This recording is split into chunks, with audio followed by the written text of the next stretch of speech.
Hello YouTube, it is Championdjk coming at you again with another weekly episode. As usual, I've got some stuff to show you. Pretty basic week, but some really cool stuff, actually. We've got, well, first of all, I've got some Matchbox. So I think this is the latest case. I'm not really sure. I'm not up on the mixes of what's what and what's coming out where. I found these at Target.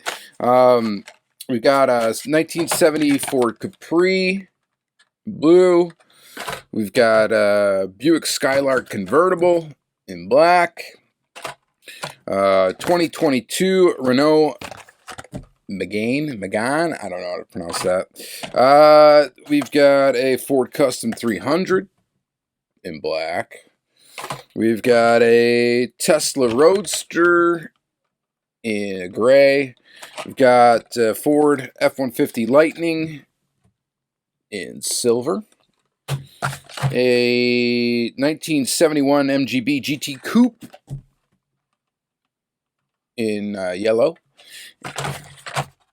A Tesla Model X in blue. And a Mercedes-Benz W123 wagon in black. All right, so I found those. I don't know if there's supposed to be a chase in that assortment, but I did not find it, obviously. I got a really cool package in the mail from Andrew Jeremko.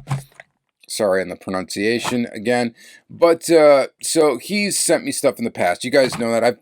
If you've been watching my channel, you know that he's sent me some stuff in the past, some really coul stuff, including like a Datsun 510 Super back in the day, and all that. But anyway, he found that guy at Target. So I'm super stoked on that. These Ultra Reds, these Ultra Red Deluxe models are just at the moment kind of going for like some ridiculous money on the old eBay. And it's kind of ludicrous, honestly, because I don't think they're really not that limited per se. I get it that they're Target exclusives, and I get it that you know, we haven't seen these deluxe models in a long time. But they're still 3% production as far as I know, and you know, the production level is over 13,000 because you got to double that number. Okay, so there's quite a few of them out there. It's not, you know, extremely rare, but they're still going for a lot of money. Maybe that price will come down on the secondhand market as time goes on. I do not know, but out of the three, this would be the one that I most wanted. Would be, you know, this one, because it's got the Dodge Viper. I love that casting, and it's got the Firebird. So super stoked on that. We're going to open that up, of course, in the next segment. He also sent me this kind of neat little error. There's an extra steering wheel in the blister of this Supra. And it's not the steering wheel from, there's a steering wheel in the Supra, but there's an extra one floating around in the blister. So that's actually kind of cool. Obviously, I'm not going to open that up. So we're just going to leave that card. I just wanted to share it with you here. But yeah, there's the steering wheel there. I posted this to my Instagram, so you can check it out there. He also sent me a couple of Matchbox, and I don't know which assortment these are from, but we got a 1984 Toyota MR2 and a BMW 3 Series Touring wagon. I think I might have the wagon. I'm not sure. I'm pretty sure I was missing the MR2, though, in red. I think that's just like the third time they put out this casting. There was a white one, and then they did the blue one, I think, in the retro series at Target, and then now this one, so in red. So I got that. And then he sent me one of my favorite kind of little off brands to collect or try to find are these American Muscle, these Ertl vintage American Muscle cars, and these are really neat. This is a 1963 Ford Galaxy. These have opening hoods, opening trunks. They're supremely detailed. We're going to open up this one. This is a nice kind of carded example of one. I think the packaging is actually kind of cool for these too. I really like these. These castings are neat. Now, some of these castings have been re-released as a Racing Champions, in the Racing Champions mint line or whatever from round 2, and that's kind of neat as well. Hoping to see all of the castings eventually show up. That would be kind of cool. Or maybe they could even release them. I mean, you could almost just release them in an Auto World set. I know they're not the same, but they are 1/64 scale as far as I know. Definitely a different philosophy as far as how they are produced, but they're just kind of accurate scale models, and I think they're really neat. We'll get into it in the next segment when I open that up. Okay, and then I got another Ultra Red. This is from my buddy Diecast. He got this off of eBay, got it shipped right to me. And I really do appreciate it, buddy. Thank you very, very much. We got a Lowrider Ultra Red. So we'll get this one opened as well. It's always fun to add some Ultra Reds to the collection. And yeah, very, very cool. Next, I got a package from Surplus Goodies, just containing 3 items, but very cool 3 items. One of them being a Schuco Tarmac Works collab on a Porsche. I showed a different one. What color was the one I showed? See, I'm losing track here, guys. Where did I put that? I don't know where I put it. Well, anyway, it's kind of irrelevant at this point. Oh, it's black. All right, I found it. It's over there. It's slightly different casting. This one is, or at least the wing's different. So we'll check that out. It's 911 GT2. And then Inno64. These things.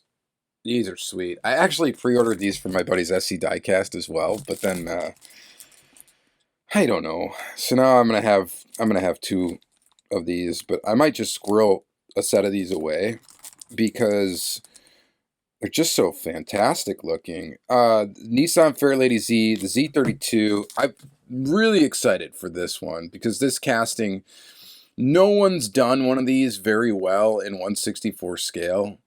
The Hot Wheels one's not bad, at least like the newer one, but I really love this style Z car, and I'm glad to see that it did it. So I'm excited to get this one out of the package and check it out. So that's pretty cool. And then of course the Nissan Fairlady Z, the 240. This one I've shown in 2 other examples in a previous video. I even wrote up a small little thing on Lamley Group for it, just because I was very, very impressed with this casting. And I'm honestly going to be hard-pressed not to try to get all of these. Inno did such a fantastic job with it. It's going to be hard not to. All right, so let's go ahead and flip the camera around. Let's start opening this stuff up. We got Matchbox to look at. We got Auto World to look at. Hey, no Hot Wheels in this video. I was thinking maybe I could grab one out and open one just for gigs. Nah, we'll save that for next video. All right, thank you guys very much. Let's go ahead and flip the camera around. Let's check out some of this stuff up close. All right, guys, let's just kind of go in order of how I showed things in the first segment of the video. We're going to start with Matchbox. Just going to get these kind of like mainline Matchbox out of the way. We got 2012 BMW 3 Series Touring. I swear to God, I opened one of these already. I might have. But, as time goes on, and I don't know, I'm just getting old, and I just have too much stuff, and my memory is just kind of a fading when it comes to, do I have it? Do I not have it? I used to be so good at that, but yeah. Nowadays, it's just not as great. So, as usual, I'm going to just say Matchbox is awesome because, I mean, it's a dollar model. And when you compare these to Hot Wheels, now Hot Wheels is great too. Don't get me wrong. I still love my mainline Hot Wheels. These just have kind of a more kind of premium look to them sometimes because, I mean, look at the way that they did the front end of this, the graphical representation of the headlights and grille and the little BMW logo. There's just a lot of detail there in a dollar model.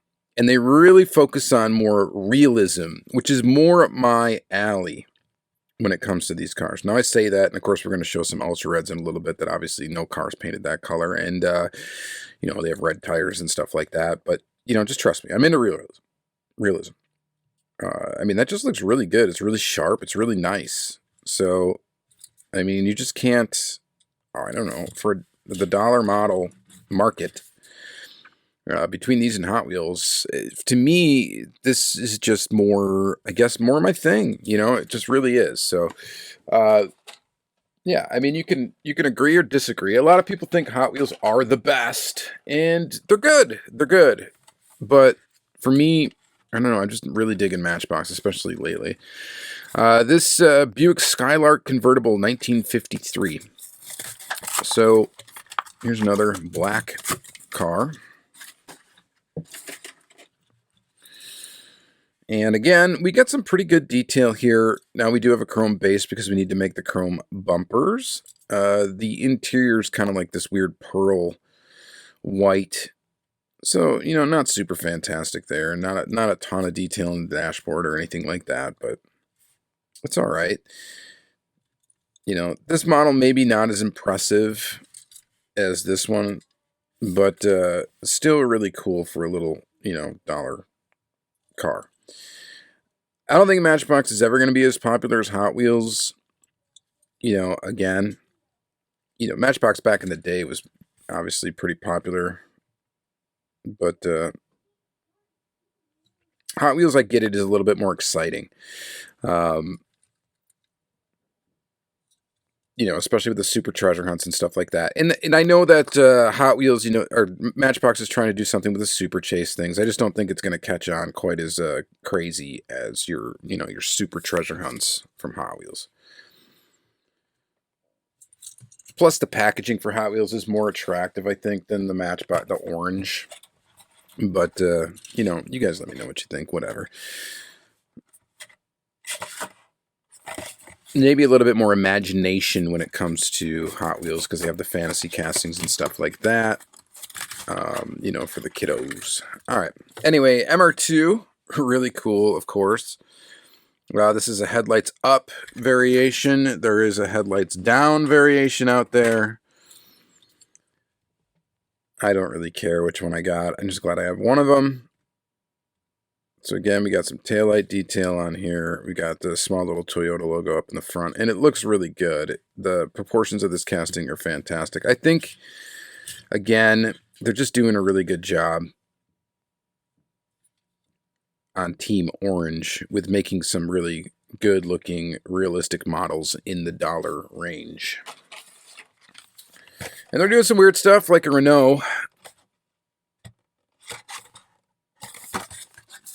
You know, they do cater to a little bit more of the non-like U.S. car market or whatever, non-U.S. collector market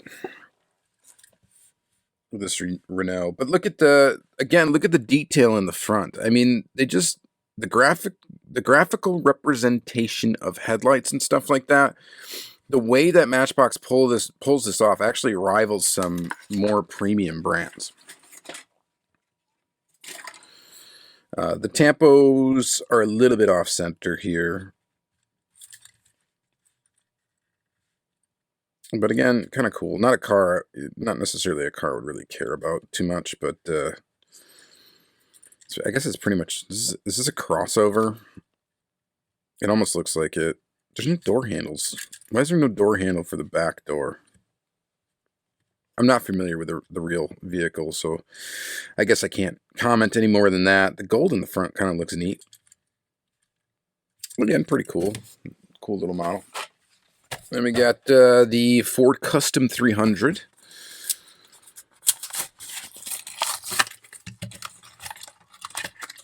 Another one in black with a chrome base to make up the chrome bumper.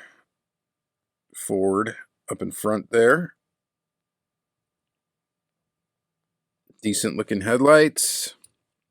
Nothing on the back because we get the side graphic or the tampo on the side. So you always are going to be limited to that. If they're going to have side tampos in front, they're probably not going to have back. It's just the way it goes. That's, you know.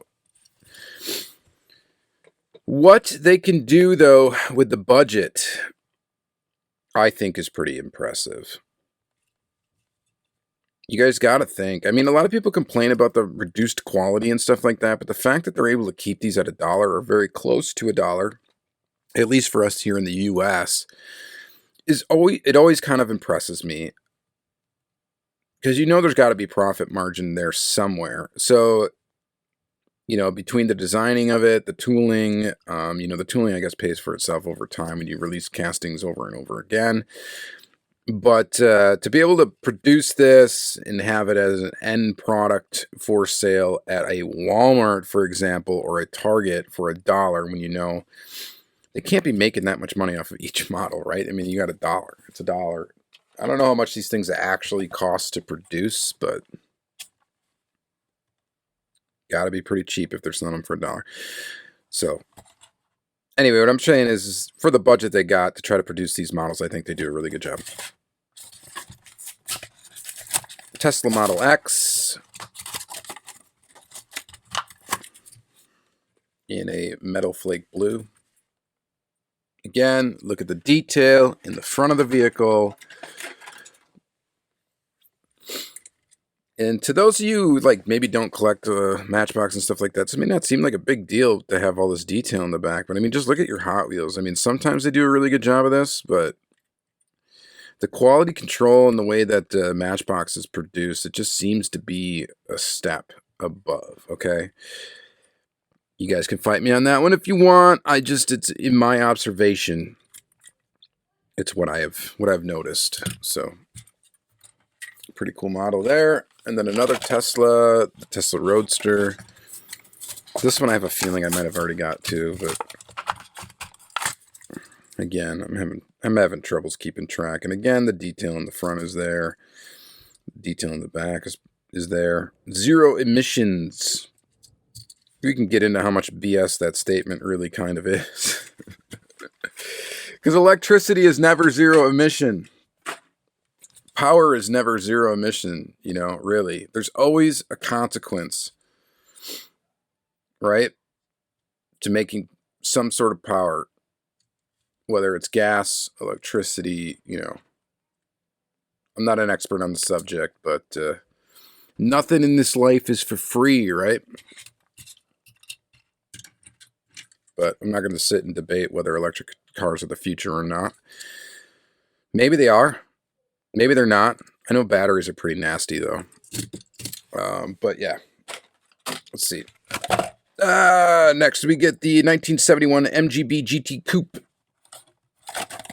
Kind of a cool casting. This, I think, debuted like last year or something. I think it was red. The scale of this one, it's huge. It's definitely not 1/64 scale. Because this car, I believe, should be pretty tiny, right? In my estimation. Yeah, it should be like real tiny. Kind of like the front end look. Because the front end of this car kind of reminds you... the whole car kind of reminds you of a weird, like, kind of like off-brand version of a 240Z or a Z car, kind of. This MG. It's kind of got that, like, you know, the headlights in the front and like this, kind of like sunken in, and then, you know, kind of a fastback or whatever look. But yeah, it's kind of a cool car. It's just a little bit large. I wish they would have made it a little smaller.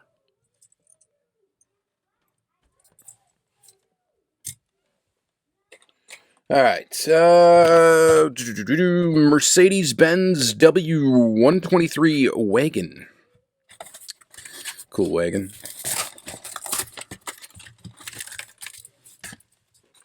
And there's that guy. This one we get like a gray, kind of the gray base, which means we get a gray grille. I don't really like when they do that. I think this one would have been honestly better if they would have just done it in chrome.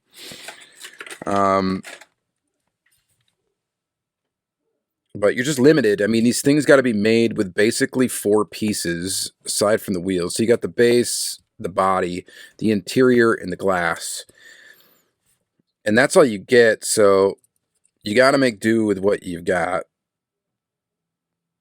So it's always a give and take with these. You get to see the big post down in the back, too. That's holding the casting together, so...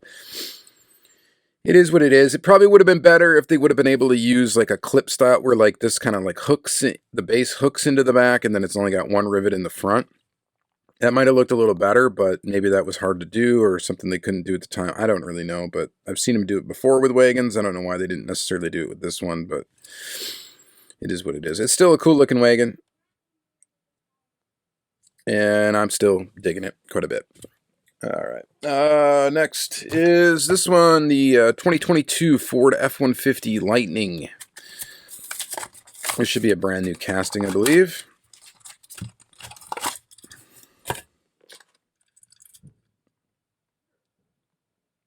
Again, the detail is there. And it looks pretty good. Looks decent on the back, too. I don't know what to think about this truck, but I think this is a pretty decent representation of it in a dollar model. Not too shabby. Check it out, check it out. Again, so it's 3 pieces, so the bed is actually part of the interior piece. And I think they did a fair job of that one as well. And then lastly, we got the 1970 Ford Capri. Kind of an interesting car. Let's go ahead and open that up.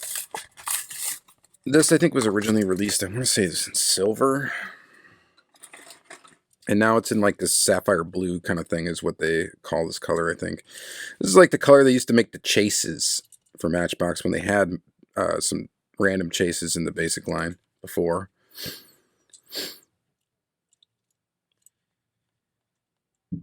Pretty decent. Nothing on the back, though.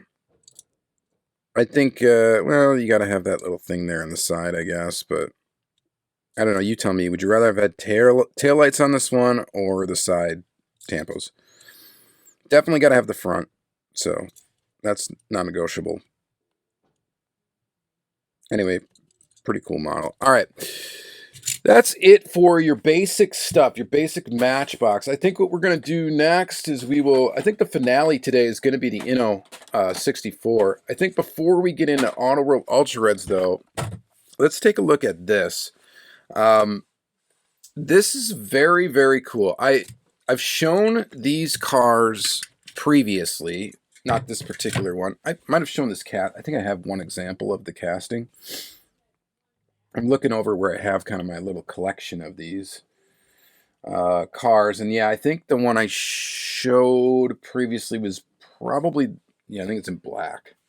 But anyway, we got one in white. And so this is the limited edition American Muscle series. These came out, I don't even remember, 2001-ish is where we got the copyright date from. So these are really, honestly, very, very premium for the time that these came out, these castings. There really is nothing quite like them out now. And I'll show you why. Let's go ahead and just cut the packaging open. This one's got really good packaging. Normally you find these packages, they are just trashed and yellowed and disgusting. But this one in particular is actually in really good shape. So we're going to get the model out. You guys want to take a quick look at the packaging. Kind of a cool little American Muscle logo. We've got... There's the back of it. Nothing too special there, but it's an Ertl collectible. So I think the philosophy with this is they were trying to make 1/64 scale cars as close to the 1/18 counterparts as possible. Kind of got like a vintage ad kind of thing going on here. That's really cool. I like that. There's nothing like vintage advertisement, really. Really cool. And then we got this 1963 Ford Galaxy. All right, so right off the bat, these roll. They have a fixed, the wheel is fixed to the axle, so you roll one wheel, the other one rolls, right? You notice right away, boom, there is a ton of detail under there. Now, I apologize to you that have heard me talk about this before, but with these castings, but we're going to go over it again. The interesting part right here in the base is this is all like separate pieces. Like the exhaust is a separate piece. I believe some of these engine bits are the transmission and stuff is a separate piece. You can't see any screws or rivets here because they're actually covered up by separate pieces, like the fuel tank back here and the front end up here.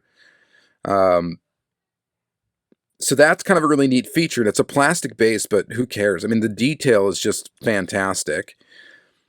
We get a pretty detailed motor in there too. It'd be interesting to take one of these apart. I've never taken one apart. I wonder if I'm just trying to take a look there. No, it's not. Okay, I was wondering if the engine actually would come out as whole with the transmission and stuff, but it does not. It would not. But either way, it's like a lot of separate pieces go into this. We got an opening hood. We got the detailed grille with inserted headlights. Clear plastic pieces for the headlights. Separate piece for the grille and bumper. Again, opening hood, shuts pretty good. We get a side mirror that is a separate piece. We get, again, separate pieces and inserted taillights. We get a little toolkit. I think that's what that's supposed to be, or luggage or something in the trunk. Trunk closes. I mean, right? These are cool. Look at the interior of this thing. Look at how detailed that is. Man. So these are fantastic. If you can find these models, and they didn't put out a lot of castings of them. They've done like a Plymouth Belvedere. Most of them are like old school stuff. They have a GTO casting that's fantastic. They have a Mustang casting that's absolutely awesome. You know, they didn't do a ton. There's a Mercury Cougar that's really, really good. There's the Dodge Daytona is absolutely bonkers cool. And Dodge Daytona and the GTO for sure were released as racing champions. I'm trying to think of the other ones that might have been. But just top notch. I mean, there's nothing like this out today, really, that's got this much amount of detail. Some of you may argue that M2 Machines kind of has a similar philosophy, but I assure you it's really not. No opening doors on any of these. So you don't have any door gap issues. Quality control-wise, this seems to be pretty much top-notch on a lot of these that I've got anyway. And it's just, there's not much else to say about them. It's the only shame about it is that there's not that much in casting choice. So if they would have kept producing these, I think they'd be pretty popular. I think actually, like nowadays, if they were able to pull this off and sell these in like a Target or something like that, if they came up with another line, like it'd be interesting to see if round two, because I don't know what the deal is with these Ertl castings. Obviously, round two's got access to them, or at least some of them. It would be really interesting to see them relaunch a line like that. I know they probably wouldn't be able to use the Ertl name, I'm guessing. But who knows? I don't know how all that works. But they relaunched a line of these extremely detailed cars and even maybe tooled some new ones. I don't know if it's a great idea or not. You guys let me know, but I think these are really cool. And when I ever see ones that I don't have, or even if I do have them and I find them cheap, I'm picking them up. So thank you, Andrew, for hooking me up with this one. I did not have this one in the collection. So, but I hope you guys understand why I think these are cool. So, anyhow, all right. Speaking of round two, let's get to it. Let's get to opening up some chases. Yeah, this thing sells for a ton on eBay, but big deal. I'm telling you, I'm guessing, okay? I normally don't say the value is going to go down on an Auto World item, but in this case, they might. I think a lot of people are like, well, it's 2 cars. It's worth at least 2 times as much off the bat there. Well, yeah, sort of. But it is one release. And then it is the deluxe model. So these do not have a metal base. They don't have rubber tires. Still really cool models. But they're just not as limited maybe as some other stuff. Some other Ultra Reds, in fact, that probably go for a lot less money. Anyway, it doesn't matter. I got one in my collection now, thanks to Andrew. I really do appreciate it. We're going to go ahead and just open it up and just check them out. So they went with some interesting Ultra Red traits here. Kind of like a mix between White Lightnings and Ultra Reds, which they've kind of done in the past. We got this Firebird, which, as you can see, we got Ultra Red body, Ultra Red base, white tires with gold rims. And that is that's the deal here.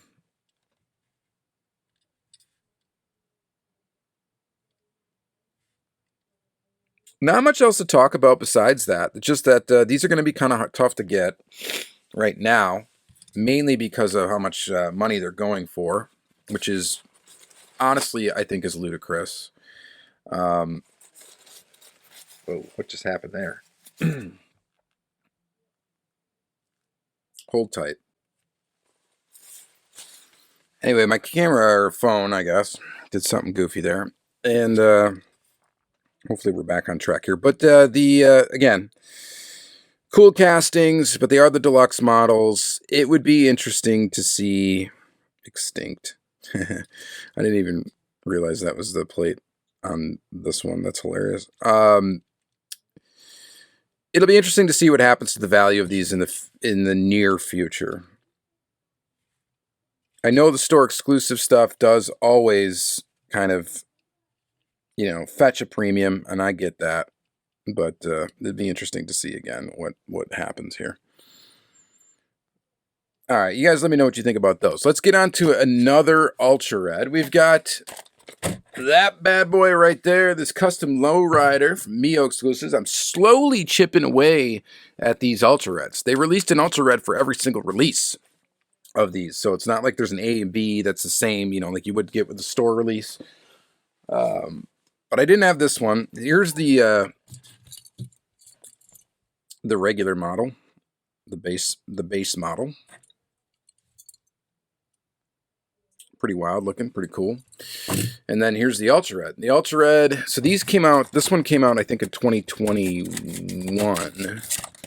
There were some that were released in 2020 and some that were released in 2021. I believe this is a 2021 release. You get the box with the Mio stuff. I love that. The original, the car, of course, the regular release was limited to 4,800 pieces. I think Mio overestimated the popularity of these castings. But still, 4,800 pieces is not that many. You know, in all honesty, people are kind of slept on these a little bit. And I don't know, now is probably a good idea to maybe pick up some extra ones of these, because I think there's still some hobby dealers that might be blowing them out below like the required price from M&J Toys. But you can kind of find the regular models, I think, a lot cheaper than you could when they first came out. And I think now might be a good time to maybe scoop some of these up, because I think maybe in the future, the Auto World collector is going to struggle to get them just because of the limited to 4,800 pieces in comparison to what they're making production number-wise now.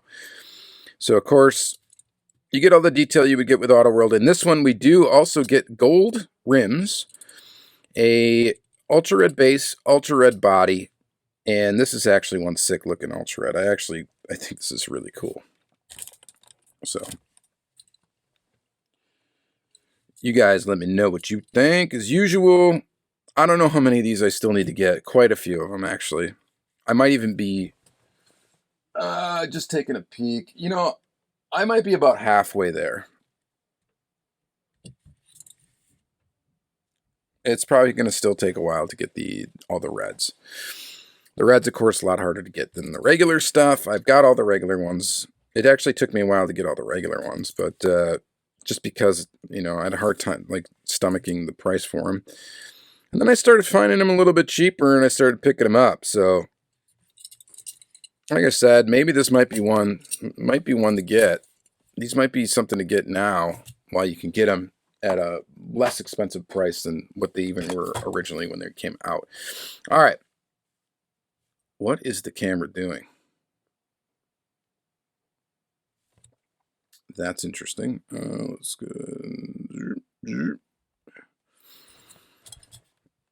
All right, let's check out this guy. Schuko Tarmac Works Porsche 911 GT2 Collab 64.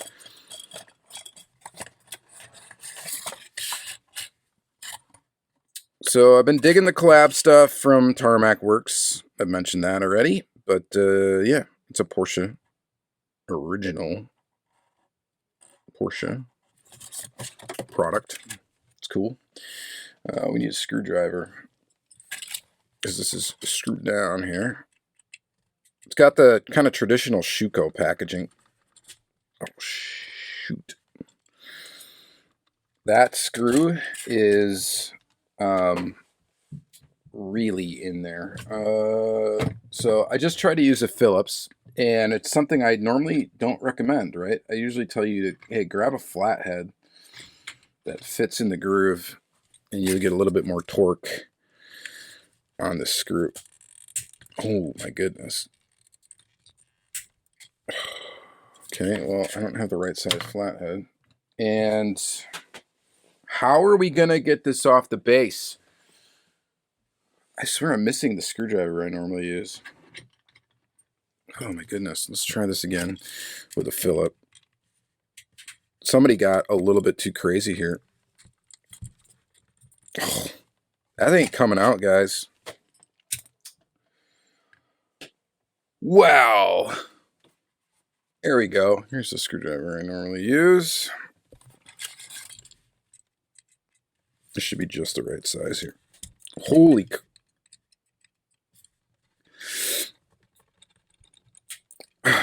Dude, I might have to drill that out. I'm not joking.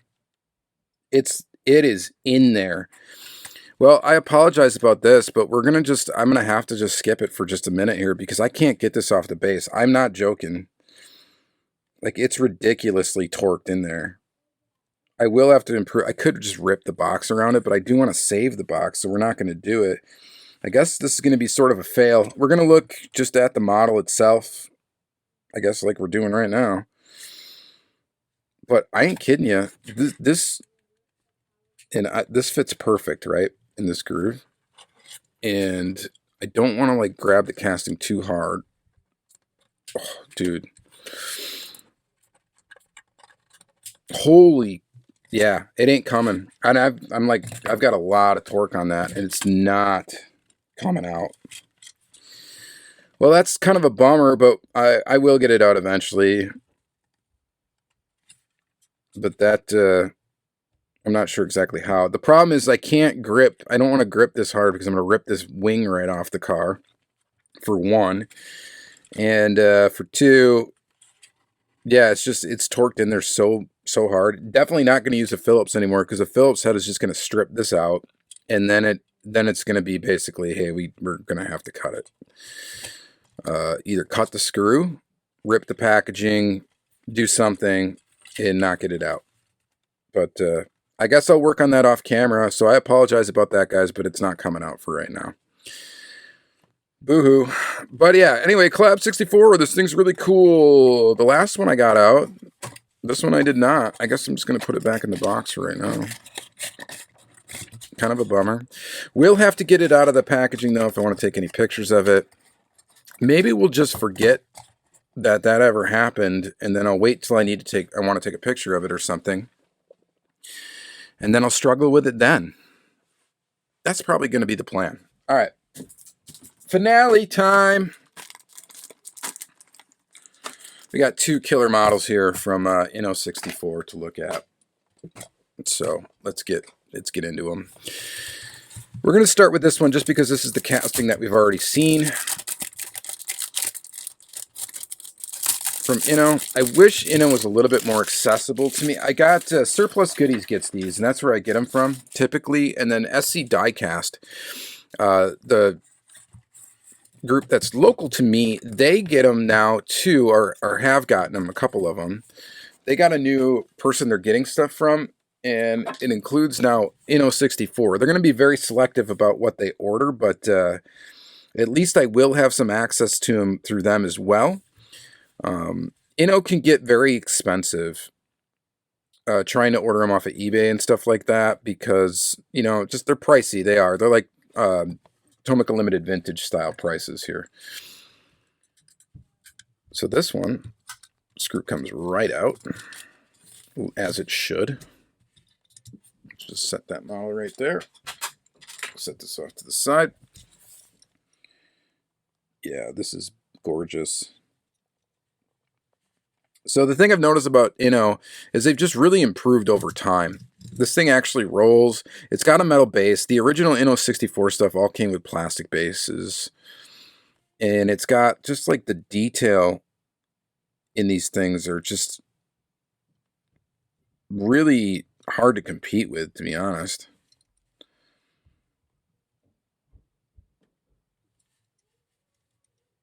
I mean, this is borderline, like, I don't know, resin style detail. The paint on this car is awesome. I just, lately, Inno has been very, very impressive. From a very, very premium, you know, car manufacturer standpoint, you got Tarmac Works, you got Mini GTs. Like, I love Mini GT. Mini GT is just like not necessarily a step below, but they're definitely less expensive than these, and they do a great job too. I love Mini GT, but you know, like, I guess the only real brand that you can compare Inno with probably is Tarmac Works, like the more premium Tarmac Works. The Hobby 64 line. And I gotta tell you, I think Inno's better. Sorry about it. Tarmac is really good. Tarmac is cool. They got some cool stuff, but so far in my experience, I'm just really digging the Inno64 stuff more than they've just been really impressive. Now wasn't super impressed with them at first, you know, it took a while, and now I think they just kind of changed up their philosophy a little bit with what they were doing and making and how they were making their cars, and I just think now they've just really have done a good job. So I was stoked to find out they were doing this casting. And it's kind of cool that they released these as sort of a pair. Yeah, let's get this one out. Where's my screwdriver?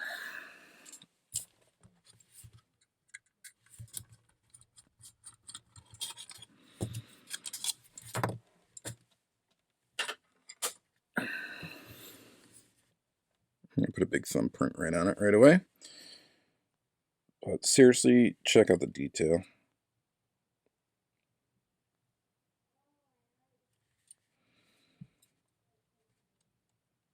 Is there anything about it you don't like? I can't wait to get this in a more standard color too. I think they did a great job with it. You guys let me know. I'm not an expert on the proportions of the car, but I think it looks really good. Get some detail on the base too. And again, it's a metal base. And again, it rolls. I mean, Inno didn't always roll. And look at this. Look at this wiper on the back. What? That's a separate piece, dude. Be careful with that one. They do really put some really tiny pieces on these cars, and you gotta be careful with them. This is still not like a toy. You know, you can't just like haphazardly roll it around on your desk or whatever and play with it like you kind of could with a Mini GT without really breaking anything.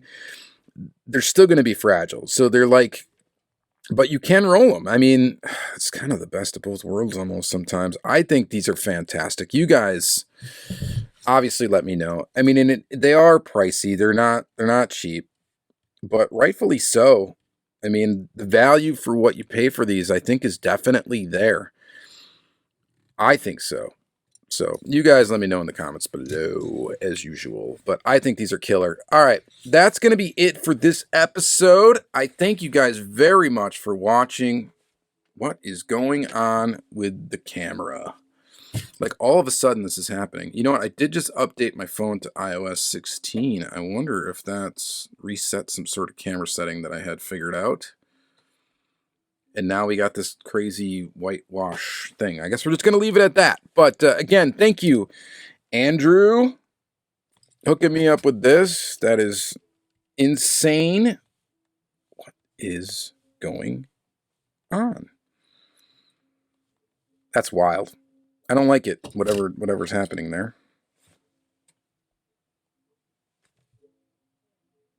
Strange. All right. Anyway, especially for this guy too, thank you very much. That's a sick little piece. I do appreciate it. All right, thank you guys very much for watching another episode. We'll see you in the next one.